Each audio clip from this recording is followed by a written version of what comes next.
आज के ट्रायल दिन भनेर हिँडेको अनि मसँग पनि मेरो हस्बेन्ड जानुभएको थियो। अनि ट्रायल त्यहाँनिर अमरसिंहको चोकमा त ट्राफिक जति कति धेरै त्यहीँ। अनि त्यसपछि ला हेर्नु त बाबा आज त ट्राफिक चाहिँ सबै यहीँ छन्। यो अमरसिंह चोकमा ट्रायल दिन अब ट्राफिकै छैन क्या भनेर हाँस्दै हाँस्दै गयो है। अनि पछि अनि मेरो पालो आयो ल।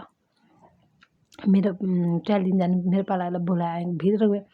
भित्र गयो त ट्राफिक त्यहीँ रहेछ। ओहो त्यो ट्राफिकको ड्रेस देखेपछि हेर्नु साथीहरू यत्रो मुटु पनि यत्रो हुन्छ कि फुल्लिएर के भएको कुनै न त्यो ट्राफिकले गाली गर्नु न पिट्नु न के गर्नु है। खुरुखुरु आफ्नो काम गरे त कसैले केही त गर्दैन। त्यसै डर लाग्ने के अन्त ढुक ढुक ढुक भयो ट्रायल दिएँ। ट्रायलमा पास भएँ। ओहो ढुक ढुक ढुक ढुक गर्दा गर्दा पास भइयो। अनि त्यसपछि पास भएपछि फेरि माथि जानु पर्यो ट्राफिक त्यो कागज लिन जानु पर्यो ट्राफिक सिम। अनि त्यहाँको हजुरको नाम भन्नुहोस् त भन्यो।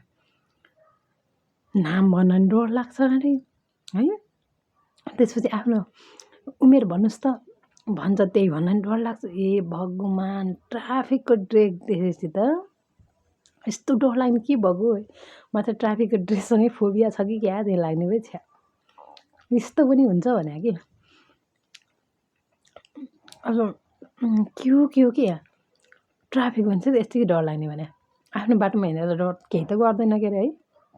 म त यस्तो हो मान्छे त साथीहरू छ्या।